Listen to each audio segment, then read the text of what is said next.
பாலைவனத்தின் மணலில் கடலின் ரகசியம் புதைந்து கிடந்தது தெரியுமா? எகிப்தின் மேற்கு பாலைவனத்தில் ஆய்வாளர்கள் கண்டுபிடித்த ஒன்று உலகையே அதிர்ச்சியில் ஆழ்த்திவிட்டது. அது சுமார் 80 மில்லியன் ஆண்டுகள் பழமையான கடல்வாழ் முதலை. அதன் பெயர் வாடிசுகஸ் கசாபி. சுமார் 4 மீட்டர் நீளமான டைரோசோரிட் குடும்பத்தைச் சேர்ந்த இந்த உயிரி நீண்ட மூக்கு, ஊசி போல கூர்மையான பற்கள், மூக்கின் முனையில் அமைந்த மூச்சுத்துளை போன்ற அமைப்புகளால் முழுக்க கடலில் வாழ்வதற்கே தகுந்தது.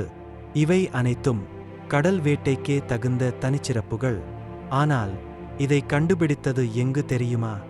வறண்ட பாலைவனத்தின் அடியில்.